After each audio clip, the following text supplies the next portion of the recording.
ఎంటర్టైన్మెంట్లో మనకు తెలుసు గతంలో కేవలం సినిమా అంటే సినిమాలు మాత్రమే ఉండే. ఆ తర్వాత టెలివిజన్ రంగం. ఈ టెలివిజన్ తర్వాత వచ్చినటువంటి విప్లవం డిజిటల్ విప్లవం. ఆ డిజిటల్ విప్లవంలో వినూత్నంగా ఉండేది ఇప్పుడు ఓటీటీ ప్లాట్ఫామ్ అంటాం.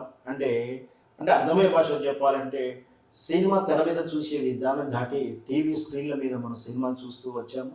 ఆ తర్వాత ఎప్పుడైతే ఈ ఇంటర్నెట్ డెవలప్ అయిందో వెబ్సైట్లు అంటే ఒక వెబ్సైట్లో మనము ఏదైనా ఒకటువంటి డేటా ఉంచుకోవడం దాన్ని తిరిగి చూసుకోవడం ఏదైతే ఉందో దాని బేస్ నుంచి వచ్చిందే సినిమాలు కూడా ఒక వెబ్సైట్ ద్వారా ప్రవేశపెట్టి వాటిని మనకు అవసరం ఉన్నప్పుడు అనుకూలంగా చూడడమే విధానమే ఓటీటీ అంటారు.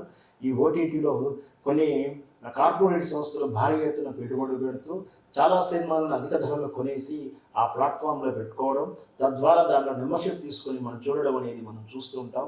దాంట్లోనే రకరకాలైనటువంటి ఓటీటీలు ఉన్నాయి. ముఖ్యంగా నెట్ఫ్లిక్స్ లాంటిది, ఆ తర్వాత తెలుగులో ఆహా, ఇట్లా రకరకాల వెబ్సైట్లు ఉన్నాయి, రకరకాల ఓటీటీ ప్లాట్ఫామ్లు ఉన్నాయి.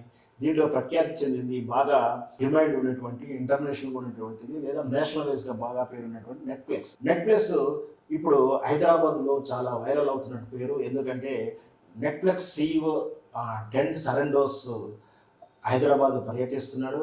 మనకు తెలుసు నిన్న మొదటిగా మెగాస్టార్ ఫ్యామిలీని కలవడం, మెగా ఫ్యామిలీని కలిసేసి జస్ట్ ఫ్యామిలీ గెట్ టుగెదర్ వంటి మీటింగ్ పెట్టుకొని జస్ట్ డిన్నర్ చేసుకోవడం చూసాం మనం. ఈరోజు మళ్ళీ నందమూరి వారి ఫ్యామిలీని కూడా కలవడం జరిగింది. అంటే గతంలో నెట్ఫ్లిక్స్ ఎక్కువ హిందీ బాలీవుడ్ చిత్రాల మీద కాన్సన్ట్రేట్ చేయడం, బాలీవుడ్ చిత్రాలని మల్టీ లాంగ్వేజ్గా ప్లాట్ఫామ్లో చూపించడం జరిగింది. ఇప్పుడు ఎప్పుడైతే తెలుగు చిత్రసీమ ఇంటర్నేషనల్ లెవెల్కి ఎదిగిందో ఆర్ఆర్ చిత్రం ద్వారా కానీ, బాహుబలి చిత్రం ద్వారా కానీ, RRR చిత్రం ద్వారా కానీ ఎప్పుడైతే ఇంటర్నేషనల్కి ఎదిగిందో మార్కెట్ కూడా బాగా విస్తరించింది. ఈ తెలుగు చిత్రాల మీద ఎక్స్పెక్టేషన్ పెరిగింది. కాబట్టి తెలుగు చిత్రసీమ వాళ్ళు కాన్సన్ట్రేషన్ చేసి చెప్పవచ్చు మనం.